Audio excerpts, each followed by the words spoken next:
18वीं लोकसभा में विपक्ष देश के सामान्य नागरिकों की विपक्ष के नाते उनकी भूमिका की अपेक्षा करता है।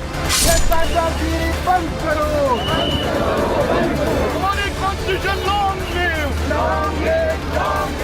इमरजेंसी के 50 वर्ष हो रहे हैं। भारत के संविधान को पूरी तरह नकार दिया गया था। तुम इमरजेंसी से without declaring emergency you are doing it. Congress करती रही है इमरजेंसी लगाना के संविधान था को क्या वो नहीं, संविधान का पालन करना तो नहीं था वो। मौसम के आंखों में नमी है, लगता है आज कोई गमी है और मेरी मेज पर रखी हुई संविधान की पुस्तक में कुछ पन्नों की कमी है। वो पन्ने इंदिरा गांधी जी ने संविधान के फाड़ के फेंक दिए थे।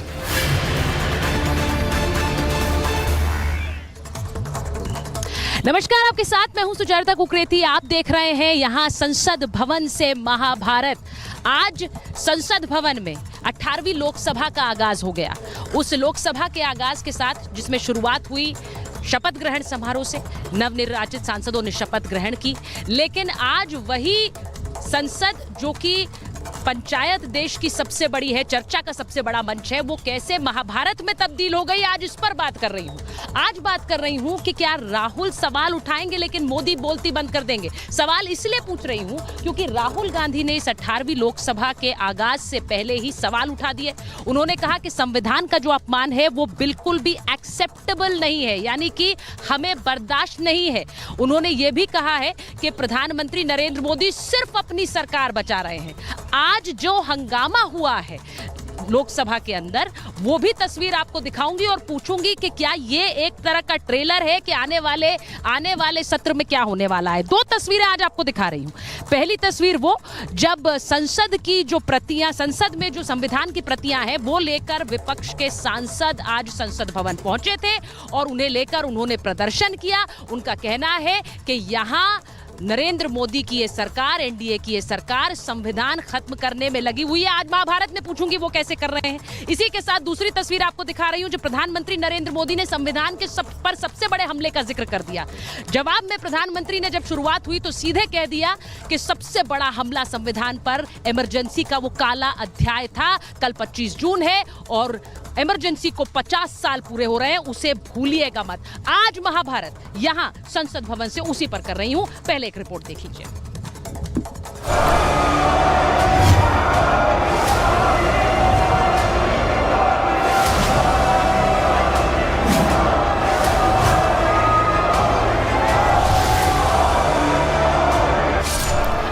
लोकसभा के पहले सत्र का आगाज कुछ यूं हुआ। पीएम ने सदन में एंट्री ली तो मोदी मोदी के नारे गूंज उठे।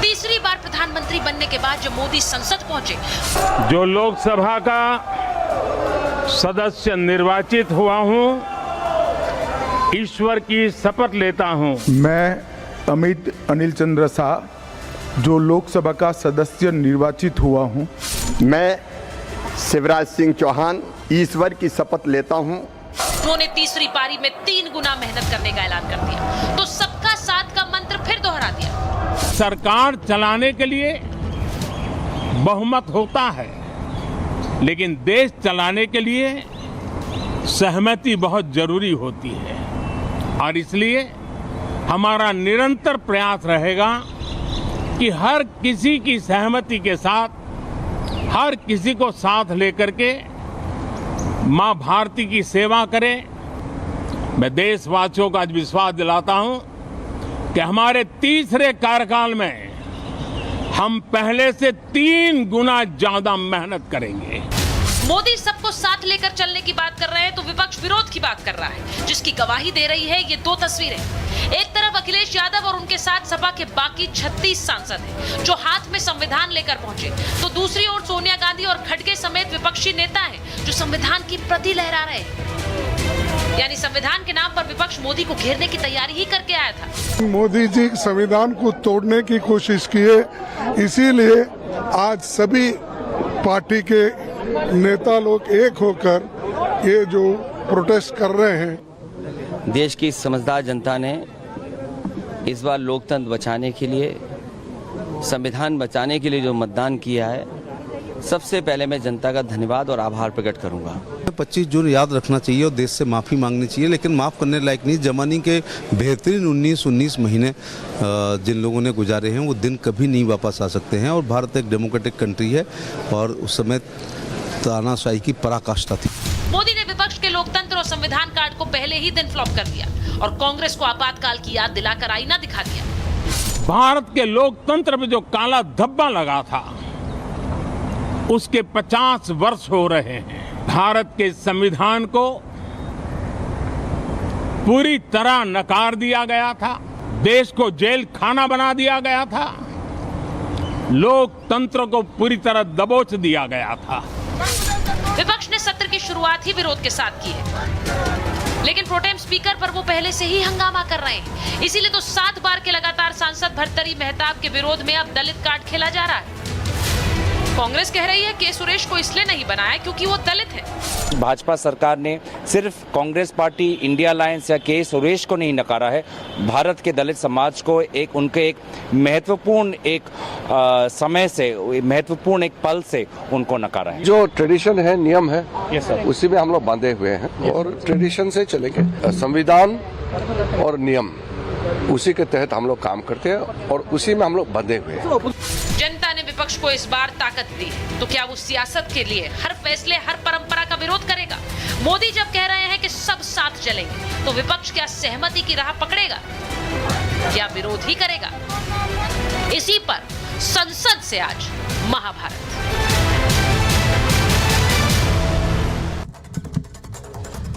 और आज महाभारत में मेरे साथ जो मेहमान है, परिचय आपसे करा देती हूँ। बीजेपी के प्रवक्ता शिवम त्यागी को आप देख सकते हैं। हमारे साथ एलजेपीआर के प्रवक्ता अजय कुमार जी हैं। प्रोफेसर धर्मेंद्र यादव है, समाजवादी पार्टी के प्रवक्ता हैं। हमारे साथ अनुज आत्रे जी हैं, राजनीतिक विश्लेषक हैं, कांग्रेस का पक्ष रखेंगे। कंचना यादव जी आरजेडी की प्रवक्ता हैं। मैं सबसे पहले एक बार बड़ी खबर आप लोगों को बता देती हूँ।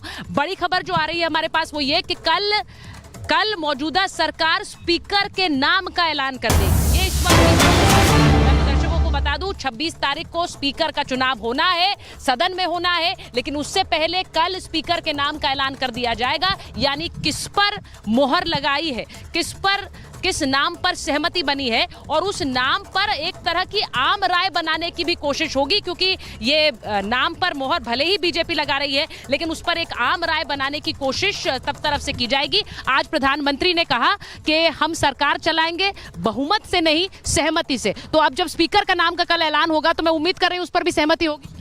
मुझे लगता है होनी चाहिए। लोकतंत्र में कहीं ना कहीं, चाहे वो स्पीकर का विषय रहा हो, हमेशा से ही कोई बहुत ज़्यादा परेशानियां रही नहीं है। दोनों तरफ से सहमति बनी है, सिर्फ मैं अगर एक बार को छोड़ दूं तो। और इसके अलावा आज जो स्थितियां रही वो भी बेहतर ही रही। कहीं ना कहीं हाँ, स्पीकर को लेकर विपक्ष को भी एक बात को बहुत अच्छे तरीके से पता है कि आप माहौल बना सकते हैं, लेकिन जब मामला स्पीकर का हो या फिर डिप्टी स्पीकर का हो तो उसके लिए नंबर्स बहुत ज़रूरी है। बट फिर भी बाय एंड ऑफ एवरीथिंग एक चीज़ बहुत इंपॉर्टेंट है, और वो ये कि लोकतंत्र में आम सहमति बने, और आम सहमति बनने के बाद इस तरह की जो कॉन्स्टिट्यूशनल पोस्ट है उसमें कोई बहुत ज्यादा लड़ाई झगड़ा ना हो तो ज्यादा बेहतर है। आदरणीय प्रधानमंत्री जी ने आज जब कहा कि हाँ, हम चाहते हैं कि सहमति से सदन चले, तो ये कहीं ना कहीं उम्मीद की जाती है कि विपक्ष की तरफ से भी इसी तरह का जो रवैया है वो देखने को मिले। आपने जो बात कही है कि हंगामा कर सकते हैं, लेकिन नाम पर मोहर लगेगी, तो हंगामा कौन कर रहा है? उनका इशारा साफ। सुचारिता जी, देखिए, भारत के लोकतंत्र में पक्ष विपक्ष की भूमिकाएं अलग हो सकती हैं, लेकिन लक्ष्य एक है। लेकिन भारतीय जनता पार्टी 2014 से लेकर 2024 तक जिस तरह से लोकतांत्रिक मर्यादाओं को, लोकतांत्रिक मूल्यों को, लोकतांत्रिक परंपराओं को बहुत निचले स्तर तक पहुंचाया है, तो ये उसका खामियाजा भारतीय जनता पार्टी को भुगतना पड़ सकता है। जो परंपराएं भारतीय जनता पार्टी तोड़ना चाहती है, इंडिया गठबंधन लोकतंत्र के उन परंपराओं को बचाने के लिए और उन परंपराओं को आगे बढ़ाने के लिए जो भी जरूरी कदम होगा वो उठाने के लिए हंगामा भी होगा तो बिल्कुल करेंगे। देश हित में हंगामा, बिल्कुल हंगामा करेंगे, बिल्कुल देश हित में। अच्छा, कौन सी, आज देखिए उन्होंने कहा लोकतांत्रिक प्रक्रिया कौन सी तोड़ी है? आपने कहा कि संविधान हिलाकर आप लोगों ने आज वहां पर जो प्रदर्शन किया, आप लोगों ने कहा कि संविधान ये तोड़ रहे हैं, संविधान को खत्म कर रहे हैं। कैसे कर रहे हैं बता दीजिए। भारतीय जनता पार्टी के सबसे बड़े नेता आदरणीय प्रधानमंत्री जी ने विपक्ष मुक्त भारत की बात करने वाले लोग कैसे अपरंपरा की बात कर सकते हैं? जो विपक्ष को बैठने नहीं देना चाहता है, उसके आंख से दिखाई नहीं दे विपक्ष, इससे अपरंपराओं की बात कैसे कर सकते हैं? तो उन्होंने छोटी एंटिटी है, बहुत छोटी एंटिटी है। उन्होंने कांग्रेस मुक्त की बात करी थी, आपने खुद को भी अपने लपेटे में ले लिया, मतलब आपको भी खत्म कर दे। मोदी की तरह मत बोलिए। नहीं, मैं मोदी की तरह नहीं बोल रही हूँ। उन्होंने कांग्रेस मुक्त की बात कही थी, ये सब जानते हैं। ना उन्होंने आरजेडी का नाम लिया, ना उन्होंने किसी और आपकी पार्टी का नाम लिया, समाजवादी पार्टी। अब आप अगर उसको अपने खाते में समझ रहे हैं तो ठीक है, लेकिन मैं एक बार फिर पूछूंगी, आज जिस तरह से प्रदर्शन किया संविधान की प्रतियां लेकर, मैंने धर्मेंद्र जी से भी वही पूछा, कंचना जी कैसे खत्म कर रहे हैं? उन्होंने तो इमरजेंसी की याद दिला दी, कल 50 साल हो रहे हैं इमरजेंसी को, वो काला अध्याय था संविधान पर सबसे बड़ा हमला।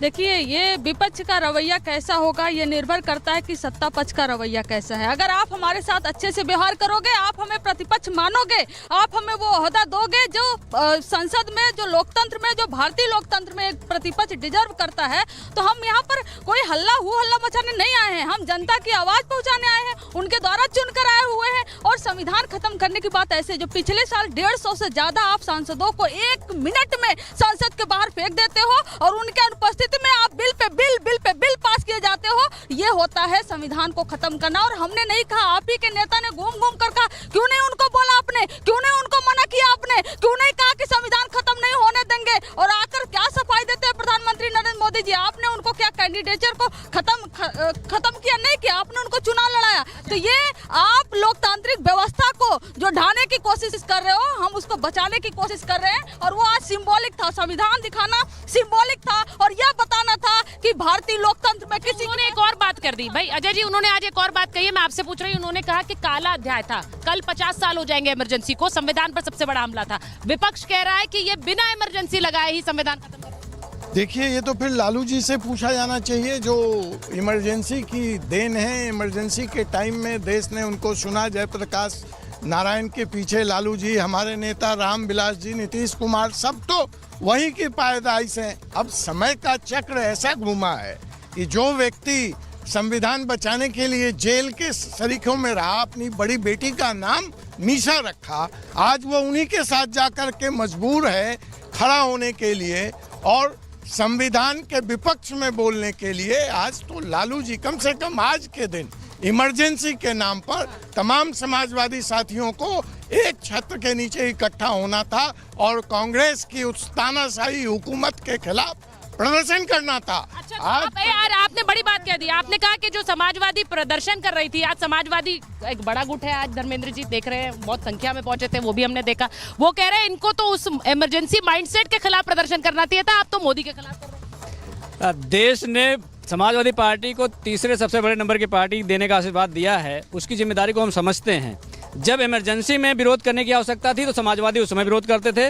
आज अघोषित इमरजेंसी अगर है तो समाजवादी पार्टी उसमें विरोध कर रही है। संविधान बचाने के लिए समाजवादी हमेशा सड़कों पर आंदोलन करते रहे हैं और लोगों के हितों के लिए जो भी जरूरी कदम हो हम उसके लिए लड़ते रहेंगे। आप मुझे बता दीजिए, मोदी जी को 15 दिन हो गया शपथ लिए हुए, नीट परीक्षा लीक हुई, देश की सबसे प्रतिष्ठित परीक्षा लीक हुई, उस पर क्यों नहीं बोल रहे हो? यूजीसी नेट की परीक्षा लीक हो गई, उस पर क्यों नहीं बोल रहे? तो आप लोग घेरेंगे ना, जब संसद सत्र शुरू होगा तो घेरेंगे ना। संविधान हमारा हथियार है, संविधान हमारा हथियार है लोकतंत्र को बचाने के लिए। उसी संविधान के सहारे हम इनको घेरेंगे और देश के साथ अन्याय बिल्कुल नहीं होने देंगे। हवाई चप्पल पहनने वाले को हवाई जहाज में भेजने का वादा करने वाले, जनरल ट्रेन में जाके देखिए लोग लेटरिन में बैठकर यात्रा करने को मजबूर। मैं एक बार शिवम मैं अनुज जी के पास जाऊंगी।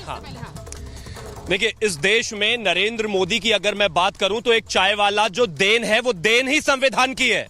अगर कांग्रेस में और लालू प्रसाद यादव की पार्टी में संविधान होता ना तो ये जो इनके बेटे आज सांसद बने बैठे, इनको कोई पार्षद बनाने को तैयार नहीं था। संविधान संविधान संविधान का रट्टा लगा रहे हैं।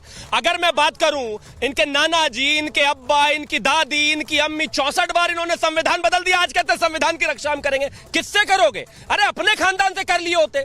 अपनी पार्टी में अगर संविधान होता तो पार्षद बन जाते। अनुज जी जरा माइक उठा लीजिए। देश में संविधान है और वो रहने वाला है, लेकिन हाँ कुछ लोग हैं जिनको अपने परिवार में और अपनी पार्टी में संविधान लाना है, वो ले आए और वो बचा ले तो बहुत बड़ी बात होगी। अच्छा, ये जो बात कह रहे हैं, मैं 1 मिनट आ रही हूँ, मैं एक बार अनुज जी के पास जा रही हूँ। अनुज जी वो कह रहे हैं कि इतनी बार संविधान बदलने वाले आज बोल रहे हैं कि हम संविधान बदलने नहीं देंगे, और उन्होंने जिक्र इमरजेंसी का किया। कांग्रेस के नेताओं पर सीधा हमला है, 99 आ गए हैं, तो वो कह रहे हैं कि इतना ज्यादा आप अपना इतिहास भूल गए। देखिए, अभी बहुत अच्छी बात शिवम भाई ने हाँ। और कहीं ना कहीं जो संविधान का इन्होंने जो उदाहरण दिया कि कांग्रेस की सरकार में किस तरह से संविधान का पालन होता था और किस तरह से संविधान को जो है माना जाता था, उसी की देन थी कि एक चाय वाला देश का प्रधानमंत्री बना, सांसद बना, मुख्यमंत्री बना। ये निश्चित तौर पे जो है कांग्रेस और जो है पूर्ववर्ती सरकारों की देन थी।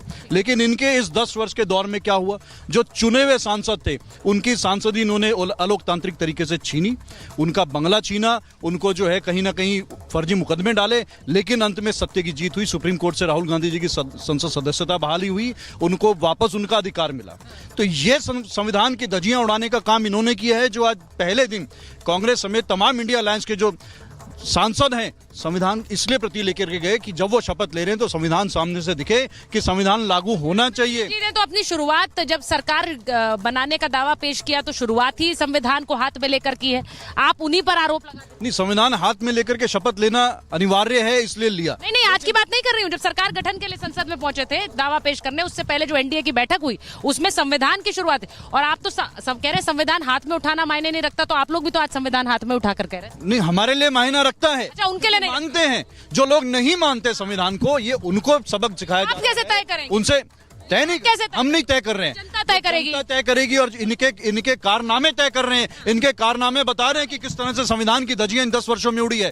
आज समय ये था, आज के दिन भी शपथ लेने के समय जो है पहले सांसद जो है देश के शपथ ली जिसने तीसरी कार्यकाल में, क्या उनसे आज अपेक्षा की जा रही थी कि जो देश में जो वर्तमान के मौजूदा हालात हैं उन पर 2 शब्द बोला जाए? प्रक्रिया होती है। एक मिनट, प्रक्रिया नहीं है, शपथ ग्रहण की तो प्रक्रिया है, उसमें कहां से? लेकिन विपक्ष पे हमला करने की प्रक्रिया कहां है? ये कौन सी शिष्टाचार है? ये कौन सी प्रक्रिया है? ये कौन सी? आज बोलना था तो उस चीज पे बोल। अच्छा, एक बात बताइए, इमरजेंसी इस देश का काला अध्याय है कि नहीं?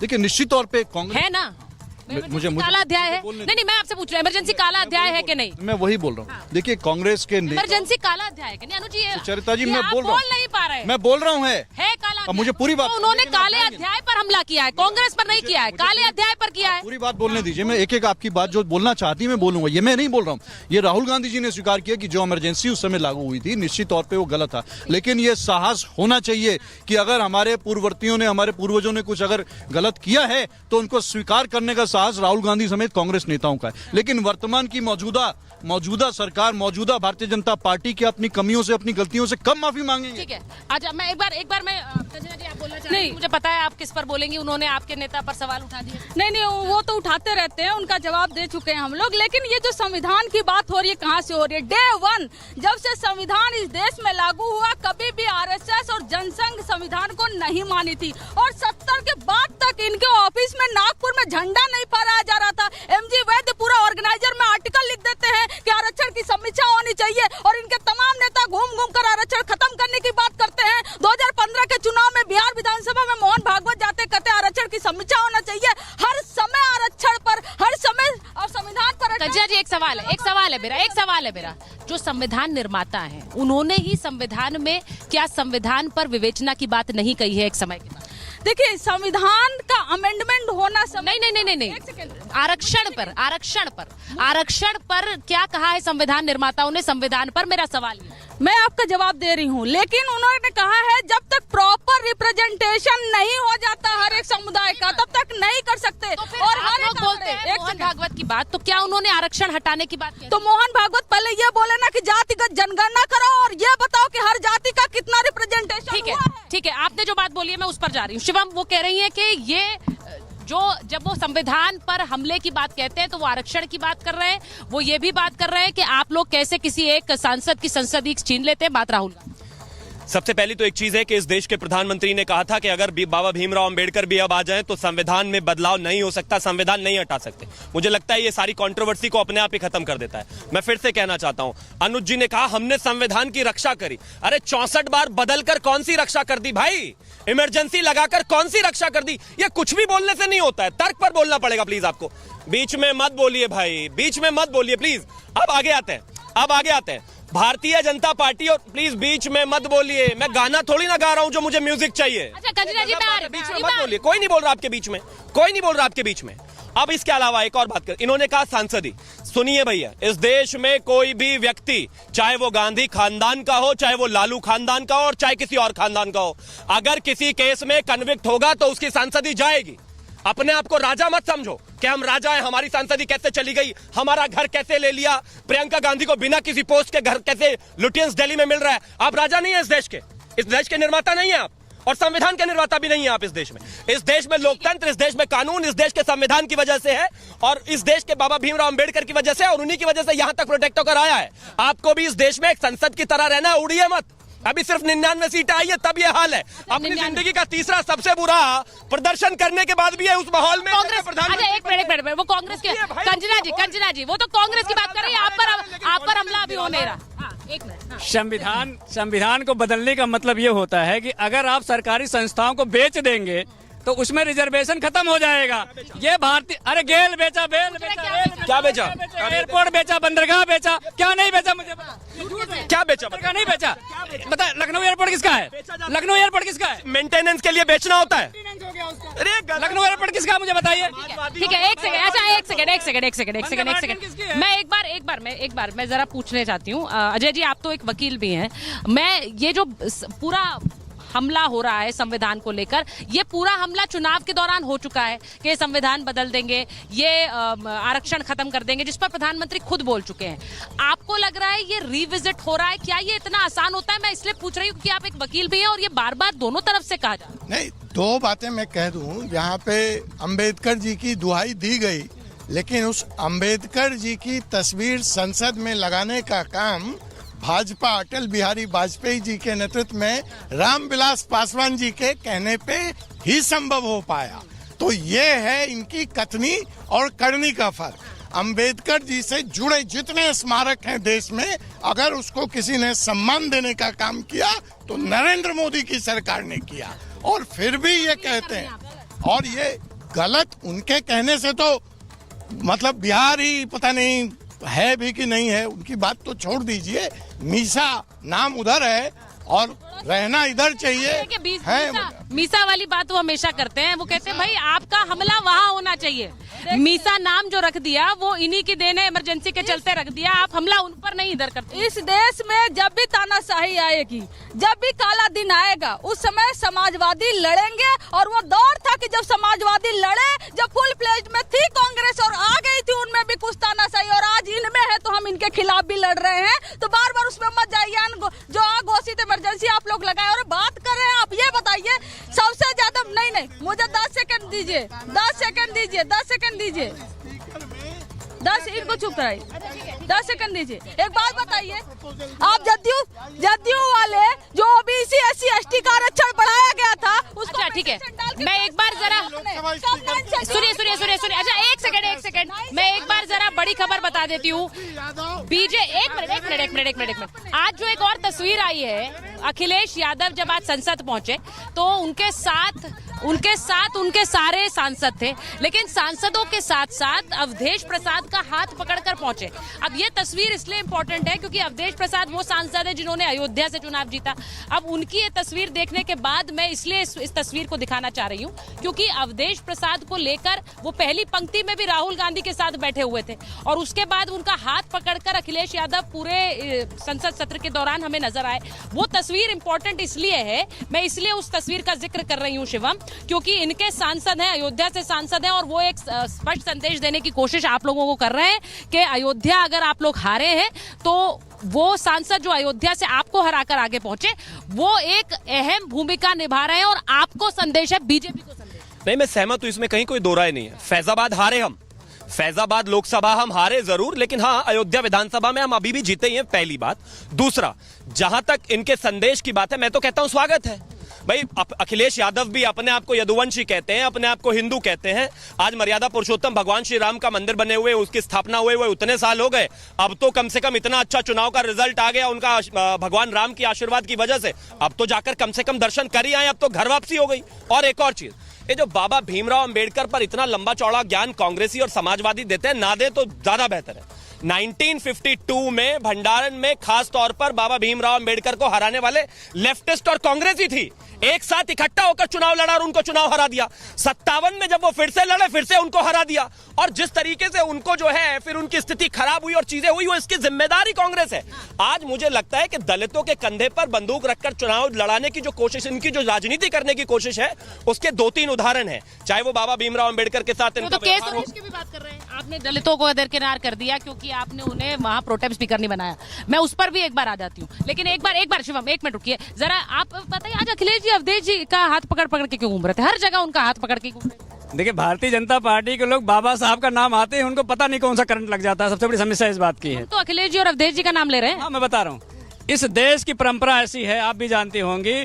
त्रेता युग में ब्राह्मण के अहंकार को मर्यादा पुरुषोत्तम भगवान राम ने तोड़ दिया था, और कलयुग में आकर अयोध्या में मर्यादा पुरुषोत्तम भगवान राम ने भारतीय जनता पार्टी के अहंकार को चकनाचूर कर दिया।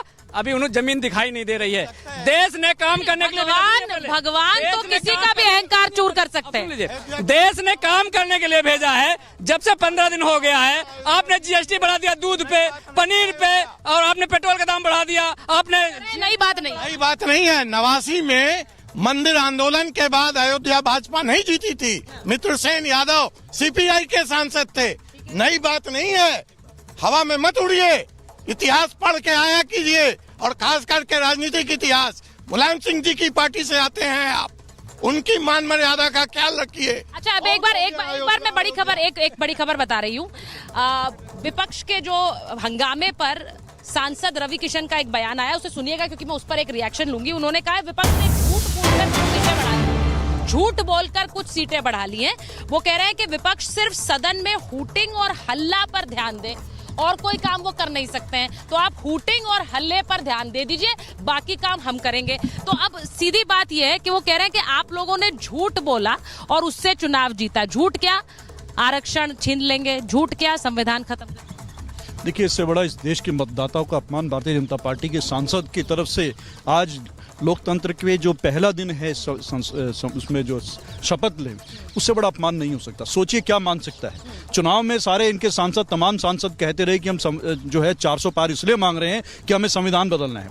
वहीं जनता ने इसलिए इन पर रोक लगाई कि ये बिल्कुल निरंकुश हो जाएंगे, और जो जिस बैसाखी को ये नाम लिया करते थे घटक दलों को, आज उन्हीं बैसाखियों के सहारे ला करके खड़ा कर दिया। लेकिन अहंकार अभी भी नहीं टूटा है। आज भी जनता का अपमान कर रहे हैं मैंडेट का, कि जनता ने इससे झूठ बोला गया। वो जनता ने आपको बैसाखियों पे ला करके खड़ा कर दिया है, और यही देश की जनता है। जनता ही जनार्दन है। कांग्रेस पार्टी का यह मानना है, इंडिया गठबंधन का यह मानना है। हम बोलेंगे कि आप उनका अपमान कीजिए, मत कीजिए आप अपमान। आप आज सम्मान कीजिए संविधान का।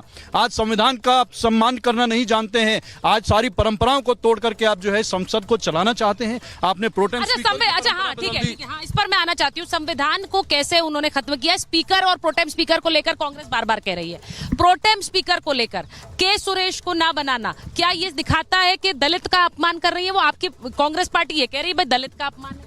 देखिए, निश्चित तौर पे क्या वजह है, क्या परहेज है उनको दलित से, और ये परंपरा रही है। ये कांग्रेस की सरकारों ने परंपरा शुरू की है, बड़ा दिल दिखाते हुए विपक्ष की दलों को, विपक्ष के सांसद को सम्मान दिया। क्या वो मैटर सेटल नहीं हो गया भाई? बीजेपी ने कहा कि 7 बार कंसेक्यूटिव जो बने हैं उनको बनाया है, वो तो बीच में 2 बार चुनाव बुरी तरह हार भी गए। कौन से नॉर्म्स को भारतीय जनता पार्टी मानती है? और ये बाबा साहब भीमराव अंबेडकर को बोल रहे हैं। बाबा साहब ने कहा है कि हिंदू राष्ट्र इस देश के लिए सबसे विनाशकारी होगा। मानते हो आप लोग? दिन रात तो चिल्लाते हो हिंदू राष्ट्र बनना चाहिए, हिंदू राष्ट्र बनना चाहिए। इस देश की डाइवर्सिटी को इग्नोर करते हुए भी नहीं। कौन से नेता ने बोला हिंदू राष्ट्र बनना चाहिए? इनके सब बोलते हैं। कौन से नेता? कौन नहीं बोलते हैं? एक नाम बताइए ना, एक नाम बताइए। इनके आरएसएस के पूरे एजेंडा में हिंदू राष्ट्र है, और ये हमेशा हिंदू राष्ट्र की बात करते हैं। इनके कौन से नेता ने बोला? इनको घेरिए ना जरा कि कौन सा नेता कर रहे हैं। और इनके वही ऑर्गेनाइजेशन जो हिंदू राष्ट्र बनाना चाहती है, वही ऑर्गेनाइजेशन कहती है कि इस देश में मनुस्मृति आना चाहिए, इस देश में संविधान नहीं होना चाहिए।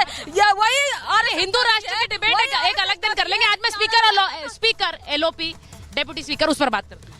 देखिए, स्पीकर डिप्टी स्पीकर नॉर्म्स रहा है कि हमेशा वो विपक्ष, खासकर 1977 के बाद वो हमेशा से, चाहे वाजपेयी जी रहे हो तो विपक्ष को दिए, चाहे कांग्रेस की सरकार यूपीए की आई वो भी विपक्ष को दी है। तो ये आज इनकी जिम्मेदारी बनती है कि विपक्ष को साथ में लेकर चलते हुए डिप्टी स्पीकर का पद वो विपक्ष को दे दे। ठीक है, ये इनकी जिम्मेदारी। सवाल पूछ लेती हूँ।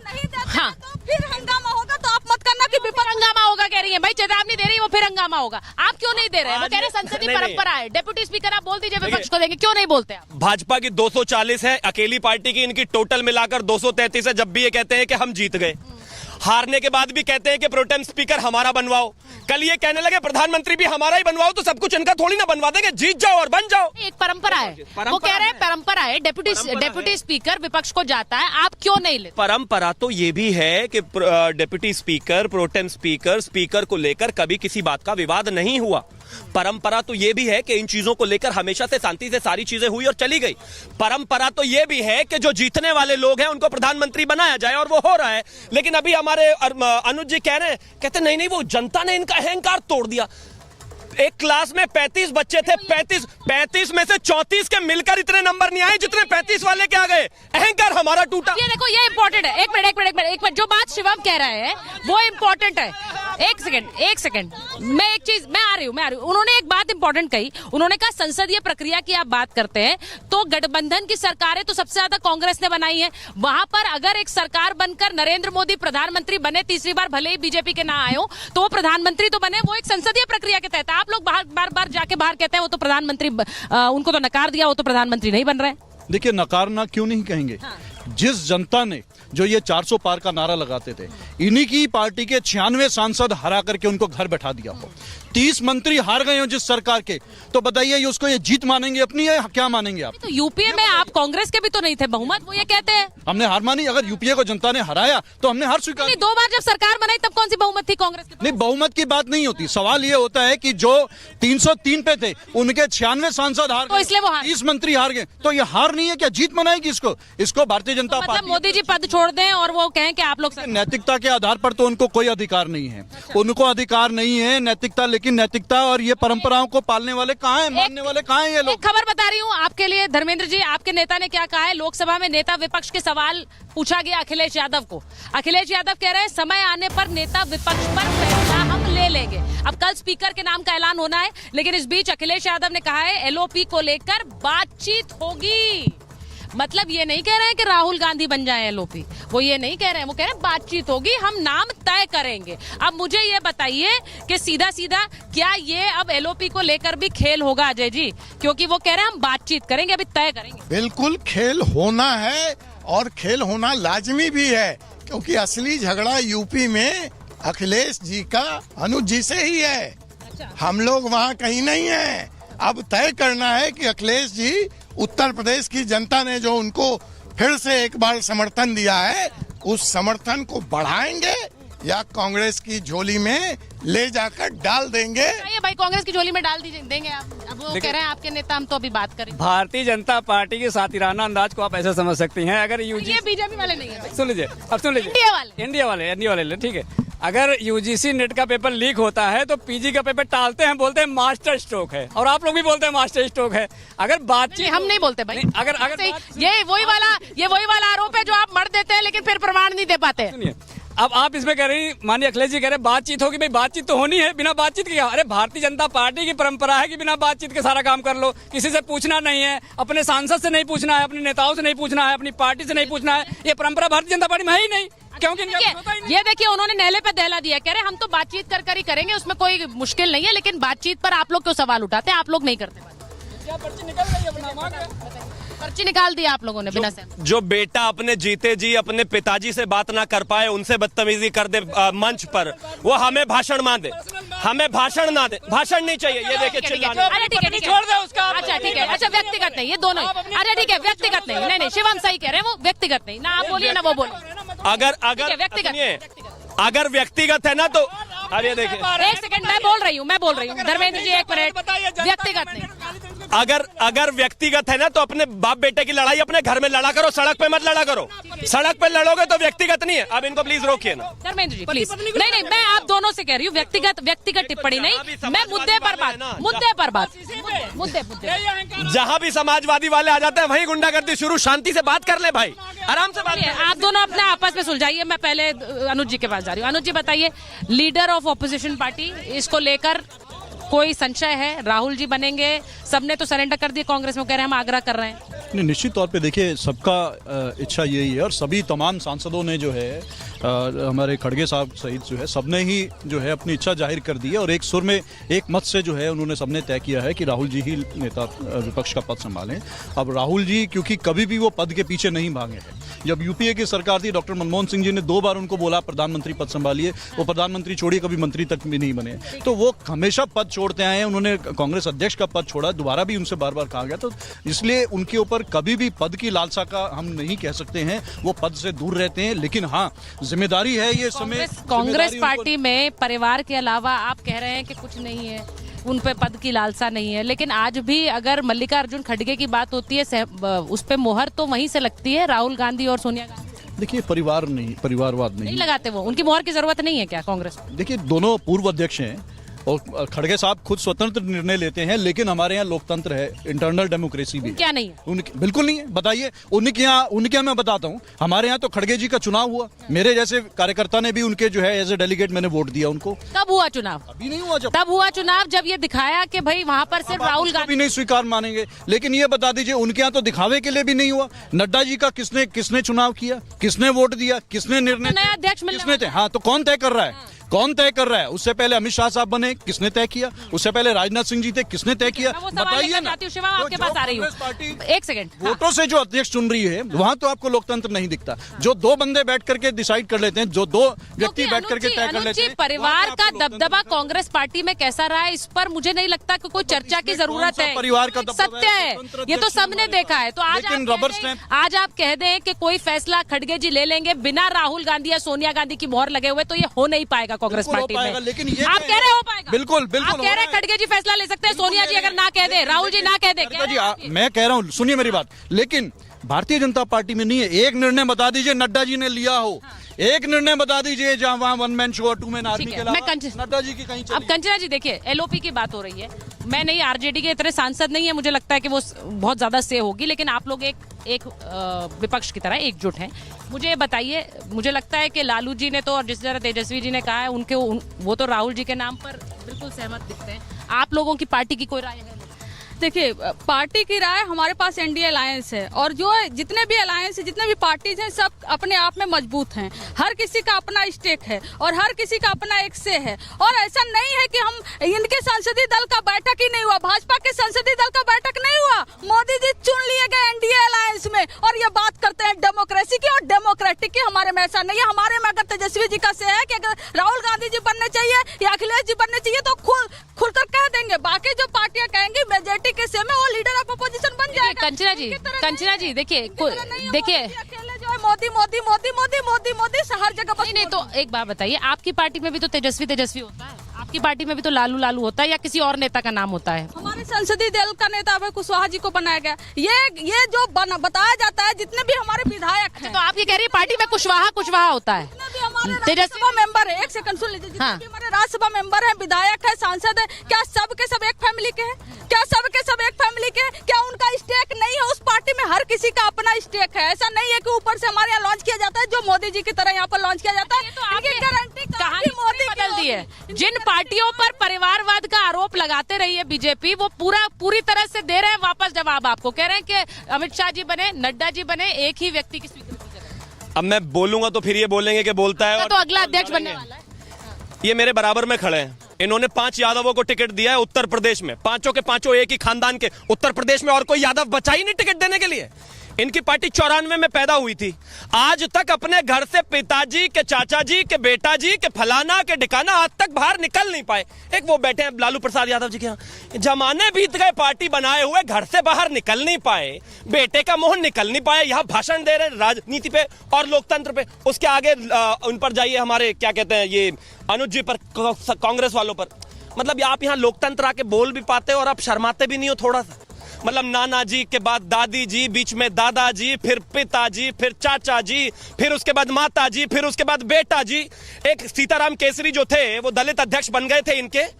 एक शाम को जो है माताजी को लगा कि अध्यक्ष बनना है, तो उनको बाथरूम में बंद करके उनकी धोती खोली, उनकी पट्टी उखाड़कर उनको बंद कर दिया और रातों रात बदलकर अध्यक्ष बदल दिया। और ये भाषण देंगे लोकतंत्र का हमें। अब ये प्लीज किताबें नहीं पढ़ते क्या? एक तो समाजवादी वाले पढ़ते हैं नहीं, बिल्कुल ये पढ़ते ही नहीं। भाई किताबें पढ़नी है। ठीक है, वो बोल रहे हैं, उसका जवाब दीजिए। दीजिए ना, जवाब दीजिए। वो जवाब नहीं, वो बोले नहीं, आप ये सवाल पूछिएगा, मैं उसके बाद आऊँ, मैं उसके बाद आऊँ। देखिए मैंने कहा था ना, अब देखो सामने सारे हमारे ना सेना बैठी हुई है, सेना के लोग बैठे हुए हैं। मैंने कहा था जहां जहां समाजवादी वाला होगा ना वहीं गुंडा कर दिया। देख रहे हंगामा कैसे कर रहे हैं, शांति से बैठ नहीं, एक जवाब। भारतीय जनता पार्टी ने 45 अपने बच्चों को टिकट दिया है। जाके बात करें पहले। भारतीय जनता पार्टी परिवार का जब नहीं हो सकती है, देश का क्या होगी? सबसे छोटी एंटिटी भारत के संविधान में परिवार है। अब परिवार को ही छोड़ दोगे तो अब देश के क्या होगे? अगर देश के होते, इस देश के युवा नीट परीक्षा के लिए दर दर भटक रहे हैं, लेकिन एक कार्रवाई करने के लिए इनकी हिम्मत नहीं हो रही है। जो देश के युवाओं के साथ नहीं खड़ा हुआ है, किसानों को 11 महीने तक रोड पे खड़ा कर दिया। जो अन्नदाता हैं, जिसके खाने के बिना आप जिंदा नहीं रह सकते, उसके लिए संवेदना नहीं है। बस आपके अडानी अंबानी 2 आदमी हैं, 2 आदमियों की सरकार नहीं चलेगी। मोदी जी को चिंता है कि फ्लोर टेस्ट में क्या होगा, इसलिए वो नीट पे ध्यान नहीं दे रहे हैं, इसलिए वो नेट पे ध्यान नहीं दे रहे हैं, इसलिए वो और किसी बात पे ध्यान नहीं दे रहे। फ्लोर टेस्ट में क्या होना उन्हें पता है, उनको वो फेल होने का डर है। फ्लोर ये बड़ी बात है भाई, ये बड़ी बात है। अब ये एक और चीज बोल दी, ठीक है शिवम, वो बोल रहे हैं फ्लोर टेस्ट में फेल होने का डर है भाई। अब तो धर्मेंद्र जी से एक चीज मैं ये कहना चाहूंगा कि भाजपा के प्रवक्ता से सीख लो चुप कैसे रहते हैं। मैं बड़ी शांति से सुन रहा था, अब आपको सुनना चुपचाप। अब ये देखिए ना प्लीज, अब बीच में नहीं, प्लीज बीच में नहीं। ये नकल पे अगर समाजवादी पार्टी का, प्लीज आप इनको रोक देंगे क्या? धर्मेंद्र जी, मैं ऐसे बात नहीं कर पा सर। एक एक करके देखिए, उन्होंने बोला उसके बाद तुरंत आपके पास आई जवाब के लिए। नहीं, अगर वो कर भी रहे हैं तो आप उसके बाद बोलेंगे, ऐसे नहीं कि बीच में चिल्लाने लगेंगे। नहीं, इस तरह नकल पर अगर समाजवादी बोलते हैं तो ऐसा मानिए कि कोई जो है चोर गुंडा इस बात पर बोले कि चोरी के रोकथाम कैसे। आपको नहीं बोल रहा हूं, प्लीज बीच में नहीं। 1992 में 1992 में हमारी सरकार जो है उत्तर प्रदेश में एंटी पेपर लीक बिल लेकर आए थे। 93 में आए हमारे मुलायम सिंह यादव जी, रातों रात उस बिल को पलट दिया और कहने लगे पेपर जो है होगा वो किताब रखकर नकल करके होगा। कैसी बातें करते हो भाई? कुछ तर्क नहीं है, समझ नहीं है, ज्ञान नहीं है। जल्दी से नीट का पेपर लीक हुआ गुजरात में, भारतीय जनता पार्टी की सरकार। आराम से। नीट का पेपर लीक हुआ गुजरात में, भारतीय जनता पार्टी की सरकार है। नीट का पेपर लीक हुआ हरियाणा में, भारतीय जनता पार्टी की सरकार है। नीट का पेपर लीक हुआ बिहार में, भारतीय जनता पार्टी की सरकार है। अरे आप लोग जीवन में नकल के अलावा कुछ किया ही नहीं हो। अगर कुछ करते तो देश के लिए 10 साल में कुछ दे के चले जाते। आज जनता डंडे मार के भगा नहीं रही होती। देखिए ये तो बात ठीक है कि पेपर हमारी सरकार में लीक हुआ है, लेकिन लीक करने वाला तेजस्वी जी का पीए है। प्रूफ नहीं। बहन अब इतनी दूर से क्यों लड़ने के लिए? जवाब। हमारी पार्टी और हमारे नेता को बदनाम करने के लिए आपके पार्टी पर आप पे मानहानि का केस कर दूंगी मैं। और वही जो संजीव मुखिया है, महाभारत में मत केस करिए, बाहर जाके करिएगा। एक मिनट शिवम कर दूंगी मैं। वही जो संजीव मुखिया है, जो मेन है, जो तस्वीर हट गई, जो मास्टरमाइंड है, उसको वो जदयू का लीडर है और एलजेपी ने उसको विधायक का टिकट दिया था। और वो आपके शिवम देखिए, बात करने दीजिए, आप जवाब दे रही हैं। हाँ। इनका ही चाल चरित्र है कि हमारी आवाज को दबा दो। और इनके जो माफिया जुड़े हुए कौन है? प्रदीप जोशी आरएसएस से उठाकर एनडीए में डाल दिए कि क्या है उनकी? ठीक है, मैं अभी उस पर बात नहीं करेंगे। कंचना जी, मैं एक और तस्वीर दिखाना चाह रही हूँ। एक तस्वीर मैं दिखाना चाह रही हूँ कि किस तरह से तमिलनाडु में एक त्रासदी हुई है जिसमें कई लोगों की मौत हो गई। अब बीजेपी इसे सीधे इसको लेकर राहुल गांधी और प्रियंका वाड्रा को घेर रही है। आज जेपी नड्डा ने एक चिट्ठी लिखी है और मल्लिकार्जुन खड़गे को वो चिट्ठी लिखी है। उसमें चिट्ठी में साफ तौर पर कहा गया है कि इतने लोगों की मौत हो गई, ये एक स्टेट स्पॉन्सर्ड मर्डर है, क्योंकि इसमें डीएमके के नेताओं का नाम आ रहा है। लेकिन इस पर ना आप हंगामा करते हैं, ना प्रदर्शन करते हैं, ना ही पीड़ितों से मिलने जा रहे हैं ये नेता। वो कह रहे हैं कि आइए हमारे साथ खड़े होकर जरा इस पर आवाज बुलंद करिए। अब ये मैं इसलिए सवाल दिखा रही हूँ क्योंकि आज जेपी नड्डा ने चिट्ठी लिख दी है मल्लिकार्जुन खड़गे को, और क्योंकि आज प्रदर्शन विपक्ष संसद परिसर में कर रहा था, तो उसी को लेकर बोला कि क्यों नहीं आप इस पर प्रदर्शन करते हैं। और वहां पर पीड़ित नहीं है, वहां पर जाने चली गई, तकरीबन 59 लोग की मौत हो गई। उसे वो मर्डर कह रहे हैं, हत्या कह रहे हैं। वो कह रहे हैं वहां पीड़ितों से मिलने कब जाएंगे? यहाँ पर तो आप हंगामा करते, प्रदर्शन करते, वहां क्यों? देखिए बहुत ही दुखदाई है कि अब उनको और खासतौर से हमारी तो संवेदना है जो भी है, इसमें कभी भी किसी की मौतों पे राजनीति नहीं करनी चाहिए। इतने बड़े नेता, इतनी बड़ी पार्टी के, सबसे बड़ी पार्टी के अध्यक्ष अब तो मंत्री भी बन गए हैं, ऐसी बात नहीं करनी चाहिए। राजनीति तो वहाँ होती है जब आपकी सरकार के रहते हुए तमाम रेल के हादसे हो जाते हैं और रेल मंत्री वहाँ जाकर के रेल बना रहे होते हैं। ये राजनीति नहीं है। रेल हादसे पर आप लोगों ने तो इस्तीफा मांगा था। बिल्कुल, और देना चाहिए। नहीं, तो वो राजनीति नहीं। बालासोर इतना बड़ा रेल हादसा हो गया था उड़ीसा में, आज 1 साल से ऊपर होने जा रहा है। बताइए आज तक क्या है। इतना बड़ा कांड हो गया देश में, जो पुलवामा का ठीक 5 साल पहले हुआ। हमारे 44 बीएसएफ के जवान जो वहां पर शहादत हो गई, 45 किलो आरडीएक्स वहां पर आ गया। आज तक बताइए एक जांच हुई हो, कुछ पता चला कौन आया। अनुज जी, मैं उनको शिवम को भी कहती हूँ, मैं आपको भी कहूंगी, कंचना जी को भी, कि अपनी पार्टी में जो गड़बड़ होती है वो उस पर आंखें मूंद लेते हैं नेता। अब आपने जैसे रेल हादसे की बात करी, मैं उस पर शिवम से पूछूंगी तो वो निश्चित। देखिए, हम तो संवेदनाएं प्रकट करते हैं, हमारे नेता निश्चित तौर पर वहां जा रहे हैं, और जो हादसा जा रहे हैं वो यही तो पूछ रहे हैं, वो कह रहे हैं राहुल प्रियंका जाएं वहां पर। देखिए, हर चीज में वो उनसे, राहुल जी और प्रियंका जी से ही उम्मीद करेंगे। हम उनसे पूछना चाहते हैं, सरकार केंद्र में आप भी चला रहे हो, आपके नेता देश के प्रधानमंत्री जी और नड्डा जी, बताइए कितनी बार मणिपुर होके आ गए। 13 महीने से ऊपर हो गया मणिपुर। देखिए, अब वो देखिए, वो आप हूच के बाद, आप हूच स्ट्रैटेजी की बात करेंगे तो वो मणिपुर पर सवाल पूछेंगे। शिवम, अपनी पार्टी का आप सवाल जो है वो नहीं देखते हैं, दूसरों पर सवाल उठा देते हैं। इनका प्रॉब्लम यही है कि ये चीजों को ना उस तरीके से देखना नहीं चाहते। मणिपुर पर चर्चा मांगी गई थी, आदरणीय प्रधानमंत्री जी का जवाब मांगा गया था। इस देश के गृह मंत्री 1 घंटा 40 मिनट बोले, इस देश के प्रधानमंत्री 2 घंटा बोले। अब अगर आप वहां से वॉकआउट कर जाओगे और सुनोगे ही नहीं तो कैसे चलेगा। मैं फिर से वही कह रहा हूं, आपकी संख्या 233 हो गई है, लेकिन काम आपके 233 वाले रहेंगे या 23 वाले या 133 वाले, भगवान ही जाने। संसद में बैठकर बहस करिए। आइए हम बोले मणिपुर पर, आप बोलकर दिखाइए। अभी तक तमिलनाडु पर एक शब्द नहीं आया है उनकी तरफ से।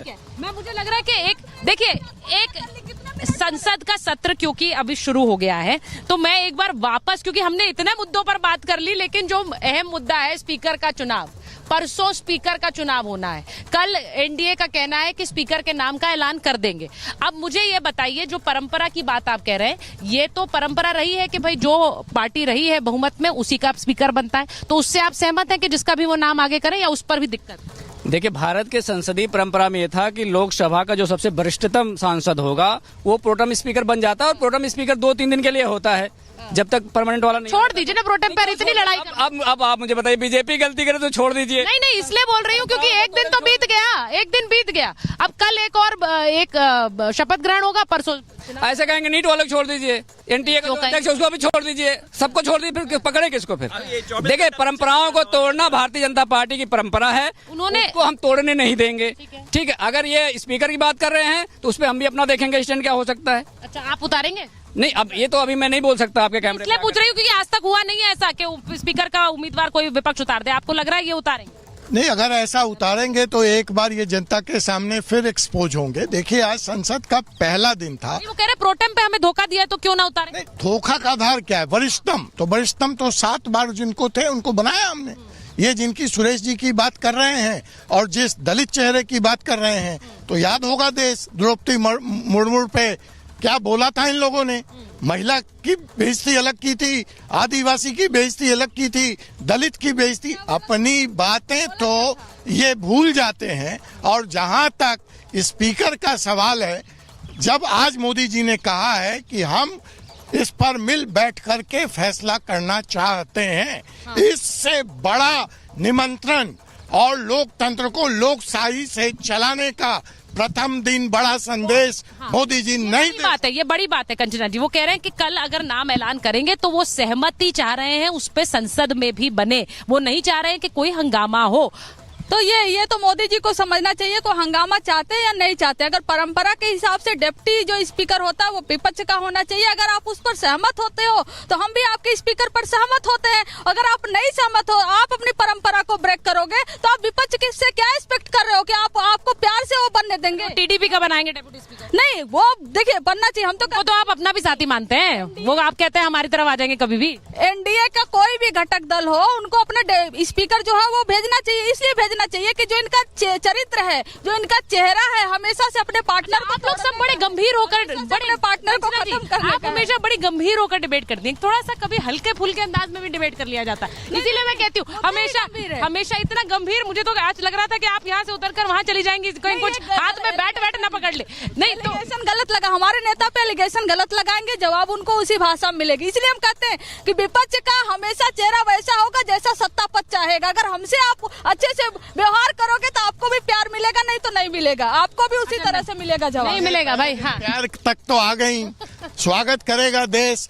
देखेंगे कि इस बार ये लोकसभा बायकॉट नहीं करेंगी, तमाम जो कानून बनेंगे उसमें बहस में हिस्सा लेंगे, ईवीएम पे सवाल नहीं उठा रहे हैं। मेरे पास समय नहीं है, लास्ट कमेंट। हाँ। मैं लास्ट कमेंट इतना ही कहना चाहूंगा, आपने कहा ना कंचना जी को कि मतलब इतना गुस्सा हो जाती हैं, अभी उतरकर यहाँ तक आ गई थी। अगर गलती से इन इंडी वालों की सरकार, आप भी थोड़ा कम लड़ लीजिए। मैं लड़ता हूँ, लेकिन अगर गलती से इन इंडी वालों की सरकार बन जाती ना तो डिबेट में भी लठ लेके आया करते, यकीन मानिए। मैं फिर कह रही हूँ हल्के फुल्के अंदाज में आप फिर लड़ने की मुद्रा में आ गए। मैं वो नहीं चाह रही हूँ। अनुज जी, लीडर ऑफ ऑपोजिशन उनका, और आप कह रहे हैं कि भाई डेप्यूटी हमारा। देखिए, हम नहीं कह रहे हैं, परंपरा है और परंपरा को मानना। मैंने पूछा टीडीपी को देंगे तो? देखिए, बात टीडीपी सरकार में है, विपक्ष में नहीं है। हमेशा डेप्यूटी स्पीकर विपक्ष का रहा है। कांग्रेस की जब सरकार रही है हमने विपक्ष को सम्मान देते हुए कहा है और वही उम्मीद की जा रही है। और अगर वो जिस चीज की जो है पूरी उम्मीद नहीं है कि वो मानेंगे, नहीं मानेंगे। मुझे एक ट्रेलर जरूर मिल गया है कि ये 18वीं लोकसभा में संसद में क्या होने वाला है। जो आपने आज महाभारत में देखा, मैं ऐसी प्रार्थना कर रही हूँ कि संसद में नहीं होगा और ये ट्रेलर ना होगा, लेकिन मुझे ये कहना भी पड़ रहा है कि ऐसे आसार पूरे नजर आ रहे हैं। बहुत बहुत धन्यवाद आप सबका महाभारत में जुड़ने के लिए।